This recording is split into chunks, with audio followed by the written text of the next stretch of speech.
Hello, welcome back to DwreckTV. I'm Dwreck, and finally, after all these years, I finally get to talk about something that I've hardly ever spoke about on this channel, if not ever. And that is the Sony PlayStation, or PlayStation 1 as many people want to call it. Now, in case you haven't heard, I did not have the PlayStation growing up. I did not have the PlayStation 1 when it first came out. The first time I ever heard of the name PlayStation was actually from a family vacation in Tennessee back in '96. It was me, my mother, my father, my oldest sister, my younger sister, and my big sister's best friend at that time. And come to where she brought up something called PlayStation.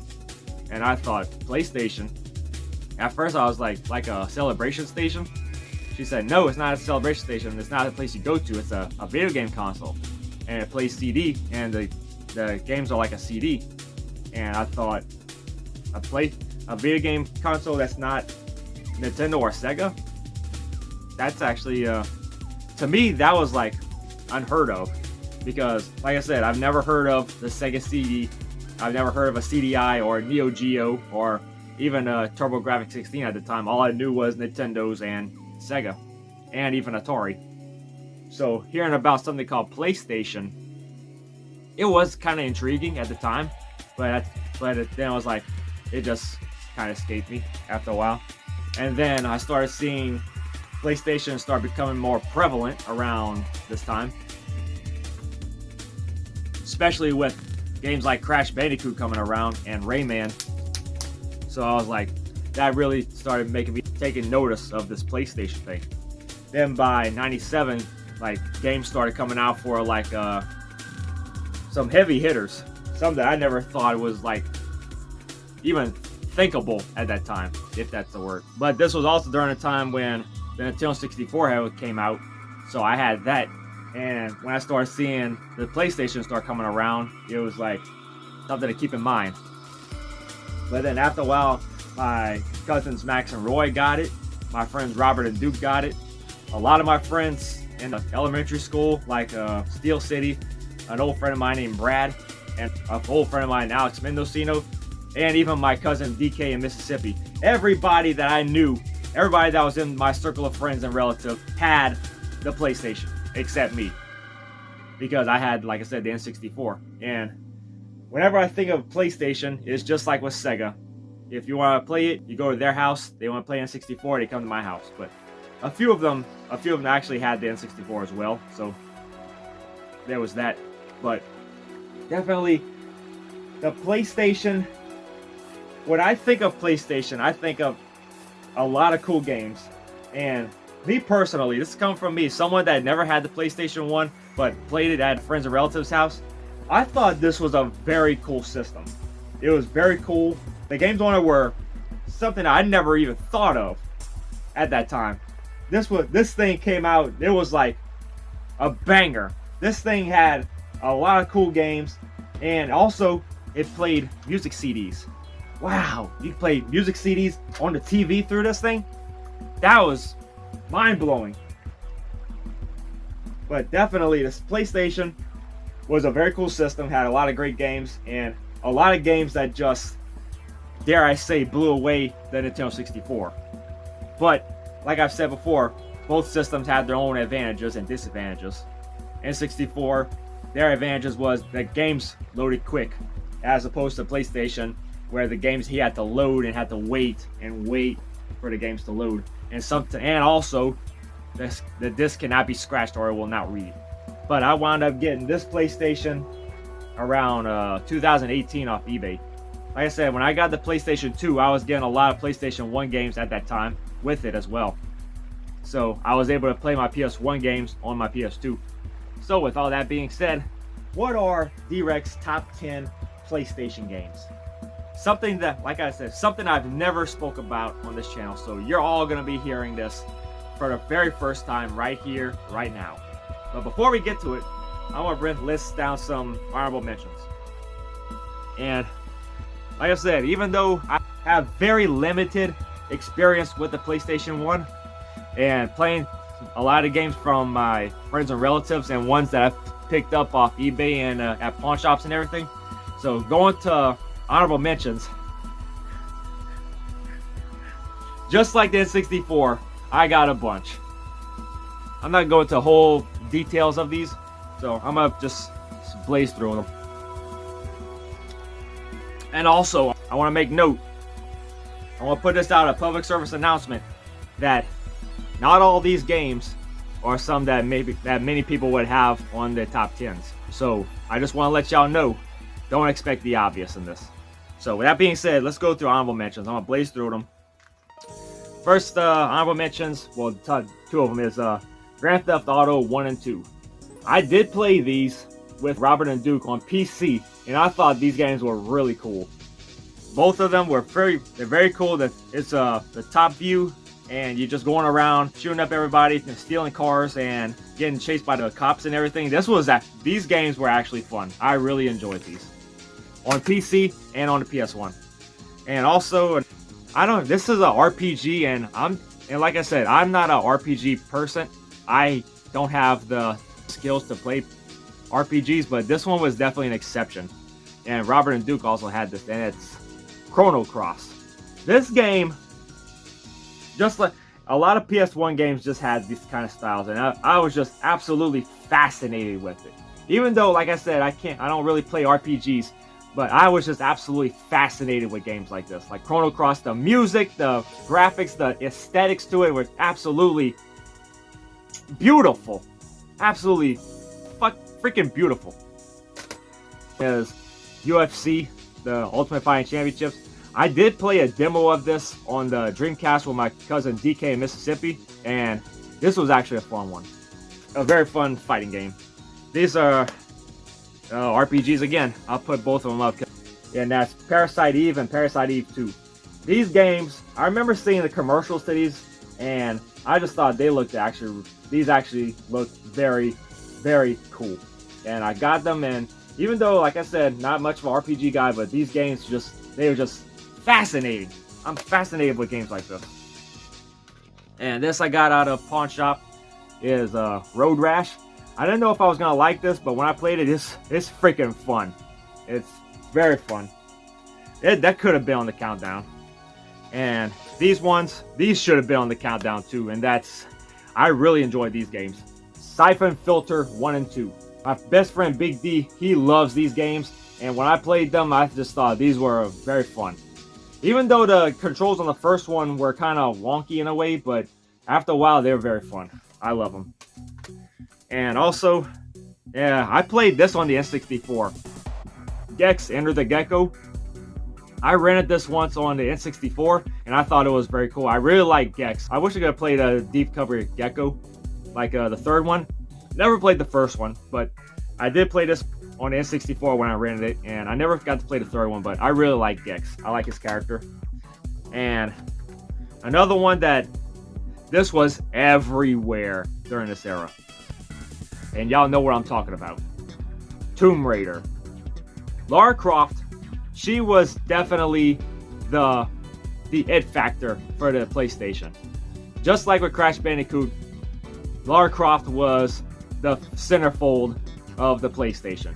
I don't care who you are, guy or girl, everybody liked Lara Croft. All the girls wanted to be her, all the guys wanted to be with her. I got the first two, and these games were actually really cool. It's like almost like a female Indiana Jones, and yeah, they're very cool. And another one, I got this at the pawn shop as well, and it's the first Rayman. This is the game if I had a PlayStation, I would have definitely played this. And I'm surprised that this was never on the Super Nintendo. The graphics were great, the sound effects were really cool, and just a great game overall. And these games, I'm surprised none of these games were on the countdown, but me and my friends and relatives, we play these a lot. Then that's pro wrestling games, of course. First one is WWF Warzone. Robert and Duke had this, and they created their guys on this, and I created my guy, and we were just wrecking shop through the roster, and it's actually really fun. Comparatively speaking to the ones that came after, this is kind of primitive, but it was a good start. And another one that Robert and Duke had was WCW versus the World. It plays almost like the virtual pro wrestling games and WCW World Tour on the N64, but this was like the first one that came out, and it's kind of, comparatively speaking to World Tour, it's kind of primitive, but for what it was on the PlayStation, it was actually really cool. Playing WCW guys and everything. Very cool stuff.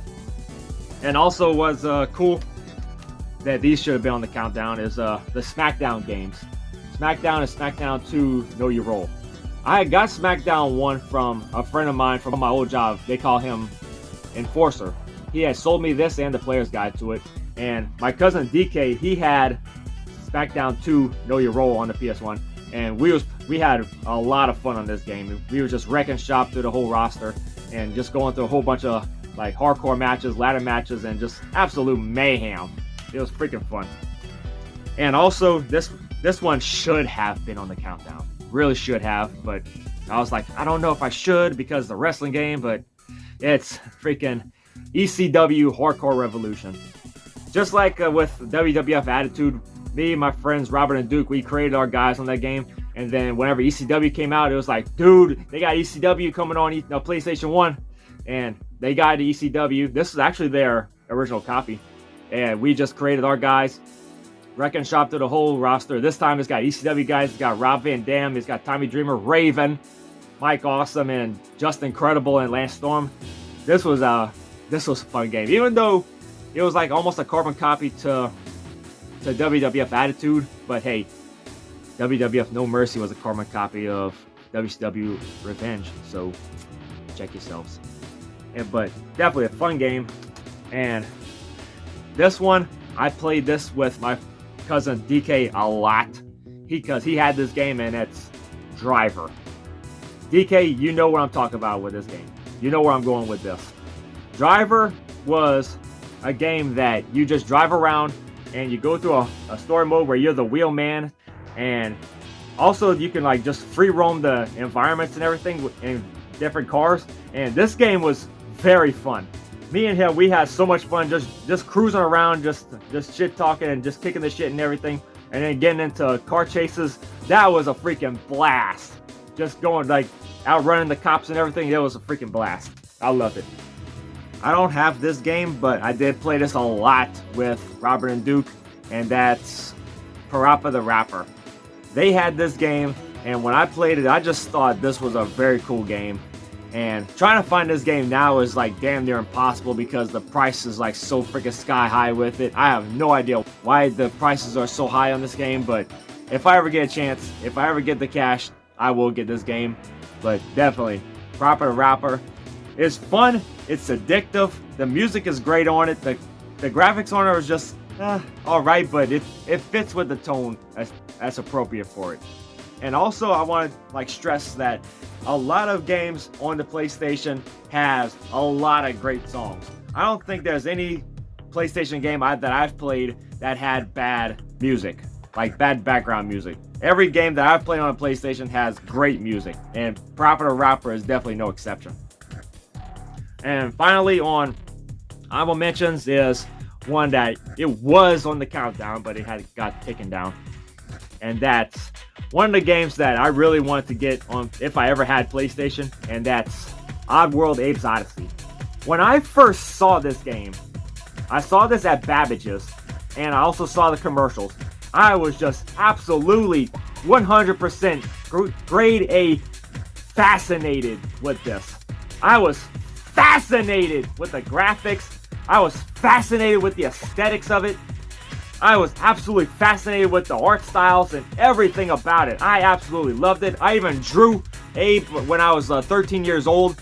I was fascinated with this whole thing. I absolutely loved it. And then when I finally got it at the pawn shop, I now finally played it. It was nothing like I expected, but it was still cool. I would have gotten a PlayStation to play this game. So, honorable mentions are out of the way finally. Let's get into the top 10 countdown for PlayStation. Hey, plumber boy, mustache man, your worst nightmare has arrived. Pack up your stuff. I got a little surprise for you here. Check it out. What do you think about that? We got real-time, 3D, lush organic environments. How's that make you feel, buddy? Feel a little like your days are numbered? I'm gonna have to ask you to leave. You're hurting my elbow. Is that Italian? No, Bandicoot. It's an Australian name. And now, DwreckTV's Top 10 PlayStation Games! Motherfuckers! Number 10! Number 10 is, before I get to it, Mittens, what are you doing? Alright, number 10. Before I get into this, I just want to say that this is a game, it's an RPG, and it's a game that I did not play during that time. As a matter of fact, I didn't know too many people that actually played this game, but when I got to high school, my friends Karshleet and Harpoon, they all talked about this game, and even though it's an RPG, I just thought this was a very fantastic game. Characters and everything, and that is. And you're probably going to be hating on me, why is this game so low on your list, man? Well, if you want to be on my top 10, you got to top this, and that is Final Fantasy VII. Like I said, a lot of people's gonna be hating me for this because it's so low on my list and everything, but I gotta tell you, even though I never really played this game and I never knew that many people that played it during that time, Final Fantasy VII is a fantastic experience. It is a fantastic video game. It's a fantastic piece of art. It's a masterpiece. I've seen my friends Karshleet and Harpoon play the game. I've heard them talk about it so much, and I've even seen a lot of my other friends from work talk about it and talk highly of it and everything. But Final Fantasy VII, like I said, it's a fantastic game. The characters, the art style, the graphics of it are fantastic. The cinematics of it were just mind-blowing. And the characters, like everybody from Cloud to Sephiroth to Tifa to Barrett, all the characters, everything down to like the bottom tier characters was just absolutely fascinating. I absolutely love this game. Even though I'm not a big RPG guy, but this was definitely an exception. This was very close from not being in the countdown, but I was just like, you know what? I had other games in mind to be on number 10, but I was like, I have to put Final Fantasy VII. I had to. It's like, I just had to. So, even though I never really played it too much, just being around my friends and just seeing it through their experiences and everything, this game was absolutely fascinating. And I did try playing it myself and everything. Even though I didn't get too far in it, I just thought it's a very fantastic game. Probably one of the best games I've ever seen. One of the best games I've ever played and ever seen played. If you're an RPG fan, this is a must-have for the PlayStation. And if you haven't played it, y'all gotta try this on PS1, because this is just like how Ocarina of Time was for the N64. Final Fantasy VII was like that for the PlayStation 1. Number 9! Now we're getting to a game that I did play. My friend Steel City got me to play this game back in '98. We were just becoming teenagers. He had this game, and this game just blew my socks off. Resident Evil 2. Resident Evil 2. Resident Evil 2 was nothing like I'd ever seen before. I'm so used to playing games like Mario, Earthworm Jim, Donkey Kong Countries, and Mega Man. When Steel City got me to play Resident Evil 2, I was just in utter awe of the graphics, the cinematics, the aesthetics of the game, and just the environments of it. And the fact that you can play two characters. You play Leon Kennedy and you play Claire Redfield. And it's on 2 discs, so you can play this game in 2 different experiences. Playing this game was just an absolute freaking, like nothing I've ever seen before in a video game. Ever. You're going through the city of Raccoon City, you're dodging zombies, you're dodging dogs, you're dodging pretty much anything that's already dead and they're trying to kill you, and you gotta kill them before they kill you. And then you're dodging these things that's called the lickers. When I saw those, I was like fascinated. Both fascinated and just appalled at the same time. It was one of them. This game was just one of those things where it's like you're flabbergasted yet you can't look away. And then you go into sewer systems and they got freaking big ass giant alligators coming at you. I'm like, dude! Run, bitch, run! What is going on here? This game is just freaking nothing I'd ever seen before. But definitely, Resident Evil 2, even though I never played the first one at that time, he got me playing Resident Evil 2, and he was telling me the whole backstory of everything. He's telling me about the stuff that happened in the first one. He's telling me everything about the second one, and I was just fascinated with this. This really, at that time, really just blew my socks off of just how video games can be and what video games were going to become and everything. But definitely Resident Evil 2 was just an amazing experience. An amazing experience like I'd never seen before at that time. Ever. Number 8. Soul Reaver. I remember seeing Soul Reaver all over the place when it first came out. And I remember seeing it in Electronic Gaming Monthly magazines, and I just thought this game looked absolutely fantastic. And even my cousin Max was telling me about it, and even my wife, she was telling me about it because she loves games like this. She loves this, she loves the second one, and she also has Legacy of Kain Defiance on the Xbox. She's been trying to get me to play Soul Reaver for the longest time. So when I finally got to play it years ago, and I just thought this was one of the best games that I've ever played on the PlayStation. You play as Raziel, and you've been betrayed by your creator Kain, and you've been betrayed and executed by him, and now you return to your homeland, and you're on an epic quest to get revenge on him, and also take out your vampire brethren. You explore lush 3D worlds. You can shift real time between the material and the spiritual worlds. Hunt down 5 different tribes of freaking vampires and monsters. The graphics on this game was just absolutely stunning. I absolutely love the graphics. I love the aesthetics to it. And the gameplay, with this being the same people that did Gex and Tomb Raider, dude, the gameplay was just absolutely fascinating. And it kind of made me wonder, like, why couldn't Tomb Raider play like this? But definitely, this was easily one of the most impressive looking games I've ever seen, especially on the PlayStation. And it's definitely worthy of being in my top 10. And even though I didn't beat it yet, I do plan on beating it, so I will get back to it. And definitely, Soul Reaver is just one of my all-time favorites on it. Number 7.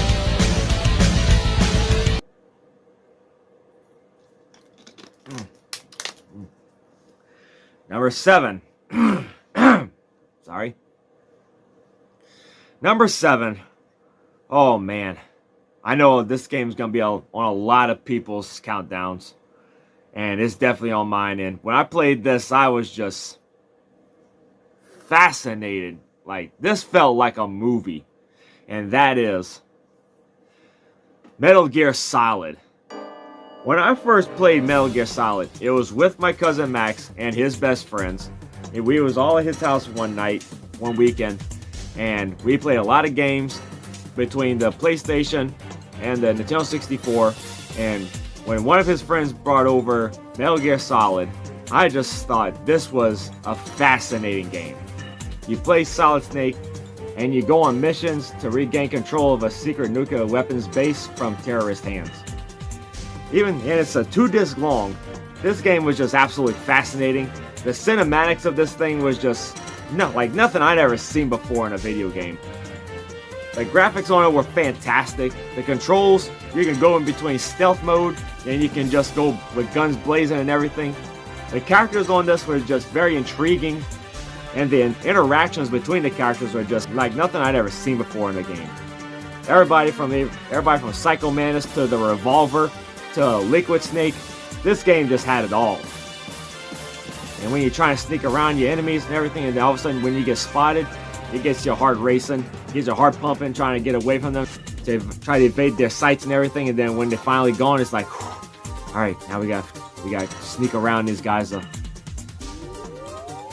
Absolutely, Metal Gear Solid, one of the best games I've ever seen on the PlayStation, and definitely a truly cinematic experience that you definitely gotta play this game on the PlayStation 1 to experience its greatness. Number 6. Oh boy. When I first saw this, I knew I had to get this game. This was an instant buy if I ever had a PlayStation when I was a teenager. That's Wild 9. When I first saw the commercial to this on TV, I just thought I had to play this game. Especially with it being from the creators of Earthworm Jim. If I had a PlayStation, this was definitely an instant buy. You play as a character called Wesk, and he has this thing called the rig that he goes around and he uses his telekinesis powers to pick up your enemies and just freaking torture them, freaking slam them down, freaking dunk them like donuts, and freaking throw them into grinders and just slapping and slacking them around like ragdolls. It's freaking cool. And the music on this game is just absolutely fantastic. Tommy Tallarico, as controversial as he is now, his music in video games was second to none. And the graphics on this game was absolutely stunning. I absolutely love this game. If y'all ain't never played Wild 9, this is definitely a hidden gem on the PlayStation, and I highly recommend this game.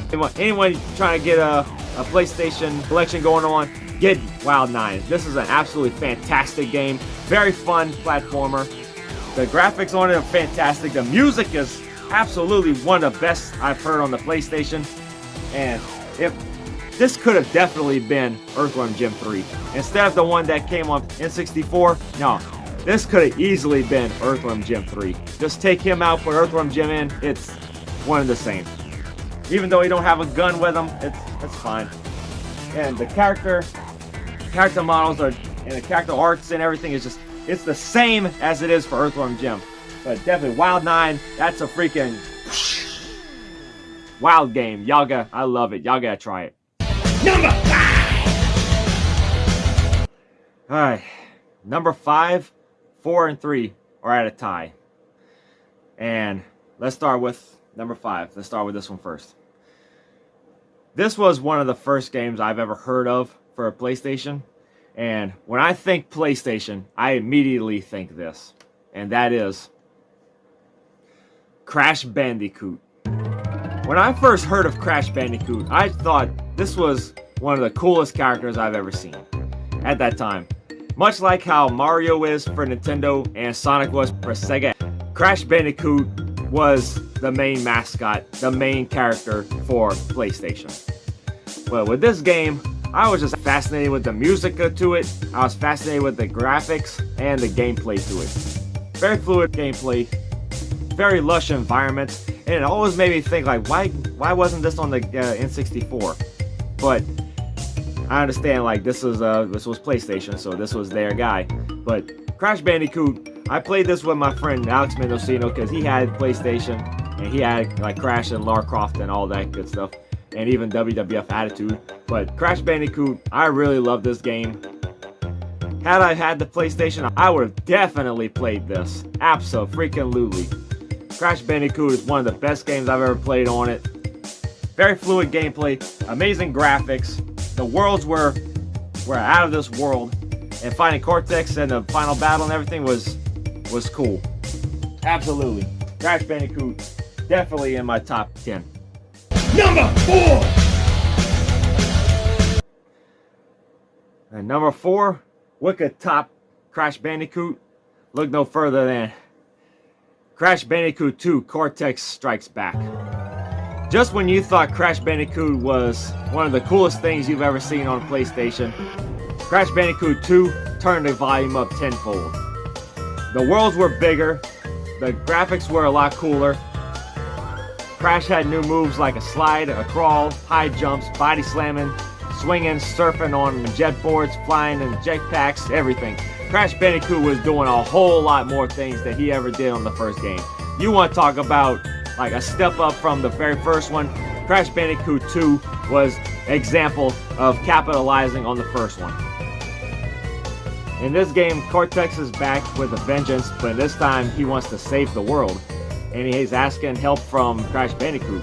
So it's like, why is Cortex asking Crash for his help?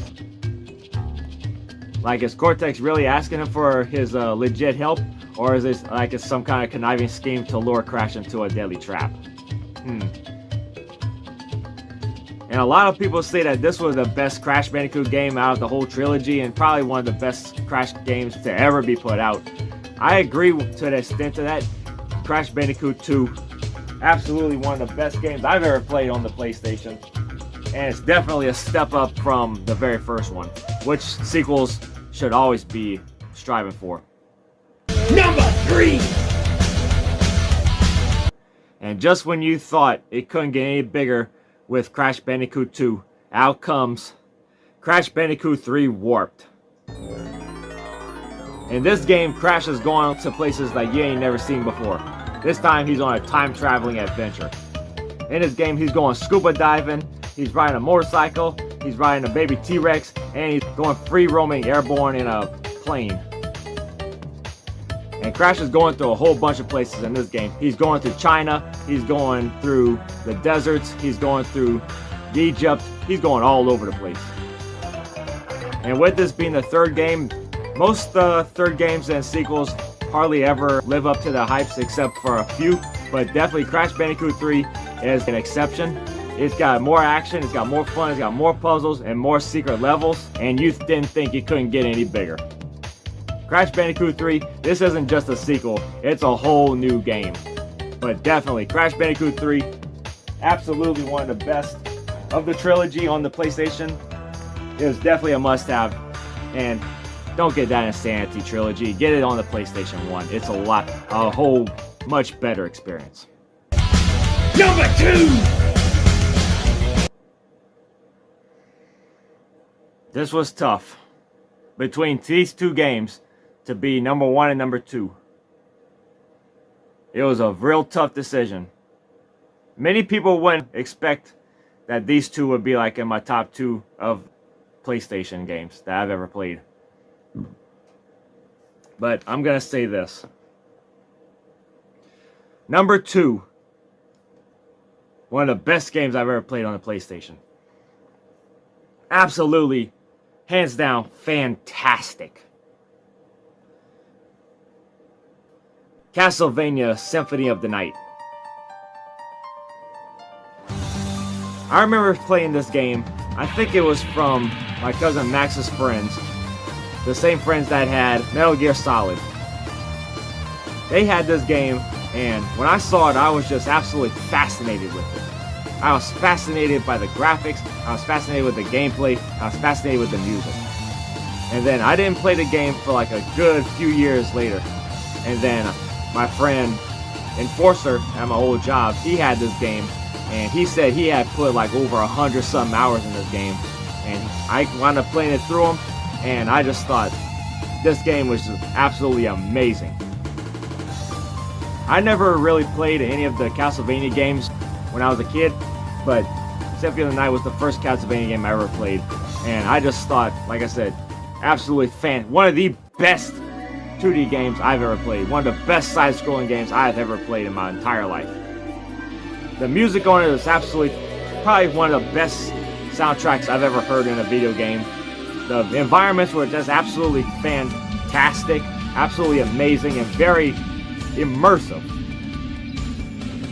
And for being a 2D side-scrolling game and a platforming, this game was freaking huge. This was probably one of the biggest side-scrolling games I've ever played at that time. Dracula's Castle was freaking huge.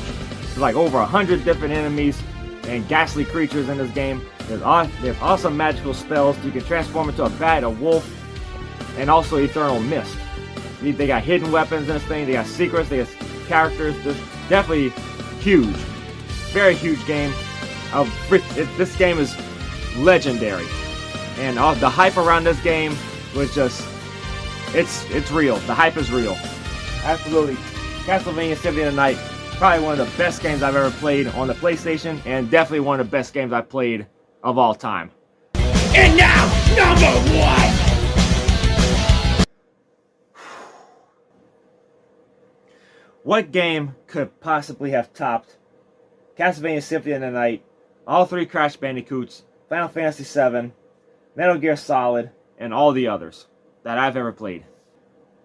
To many other PlayStation players, this would be nowhere near anybody's number 1. But for me, between Max and his best friends, this was one of the first games I've played on a PlayStation. But when I played this, it was just something about it that just caught my attention. I just thought this was what PlayStation was all about. Like the aesthetics of this game, the music, the controls, everything. Number 1 favorite game on a PlayStation: Mega Man X4. And you're probably thinking, why is Mega Man X4 my #1 favorite? Well, to tell you the truth, like I said, I played this through my cousin and his best friend. And Max, he actually called this game Mega Man 14 for some strange reason. But when I first saw this game, I just thought, it just blew my mind. The graphics on it, the background graphics, and the aesthetics of the whole game was just absolutely fascinating. And this was also the first game that I ever seen have anime cutscenes. When I saw the cutscenes on this game, I was just fascinated. Like, I was genuinely, utterly, 100% fascinated with this game. The music on this game, the gameplay, everything that you go through, and playing X and Zero in this game, and fighting off all the Mavericks and all the Repliforce bad guys and everything. Remember how I said that generational and graphical leap between Mega Man X and the original Mega Mans on the NES? This was that third leap from the Super Nintendo to the PlayStation. That just absolutely fascinated me. At that time, especially like I said, I've always used to playing like Nintendo games on the NES, the Super NES, and the N64. Going to the PlayStation, especially with Mega Man, this was just absolutely fascinating. And I have played Mega Man X5 and X6, but there was something about X4 that just captivated my imagination and captivated my attention. And saying like, this was one of the best games I've ever played. And it may not be everybody's cup of tea, but Mega Man X4, from the graphics to the gameplay to the adventure aspects of it, being able to play X and Zero, and the music, the soundtrack of this game. Every Mega Man X game has a rockin' soundtrack, and X4, I just fell in love with the soundtrack and everything about it. Definitely Mega Man X4, #1 and most played game on the PlayStation. So there you have it. They're slippery. DwreckTV's top 10 PlayStation 1 games. All right here. Whew. Finally, we're able to talk about PlayStation. Because being solely with Nintendo for practically my entire life, talking about something else like PlayStation is definitely refreshing. Because, like I said, I've talked so much about Nintendo, especially in these last 7 weeks and everything. Actually talking about something else like PlayStation is fascinating. The PlayStation as a console itself is definitely one of the best systems I've ever played on. And a lot of the games on the PlayStation are, some of them are good, some of them are amazing, but pretty much every PlayStation game that I've ever played had amazing music. Especially if the CD quality and everything, especially with it being from Sony. So Sony knows what it's doing when it comes to music. But every PlayStation game that I've ever played had amazing music. If I had to try to do a countdown of the soundtracks for video game stuff that I've ever played, the Sony PlayStation would definitely have the most games on it. In closing, even though I didn't have the PlayStation when it came out, would I have ever gotten a PlayStation when I was a teenager? Absolutely. Without question, I would have definitely had this. But, like I said, I always wanted to keep that, you want to go play PlayStation, go to their house. They want to play Nintendo, they come to my house. That collaboration between me and my friends and relatives. So it was always something to look forward to when I go visit my relatives, if I go visit my friends, go visit a DK in Mississippi. There's always something to look forward to. Playing on a PlayStation is just like going to your friend's house or going to your relative's house. And that's how I always looked at it. It was a very fun system. Definitely one of the greatest systems I've ever played on, and definitely one of the best of all time. But all right, I'm gonna cut it off right here. This is Dwreck signing out. I gotta get some sleep. See y'all on the flip side.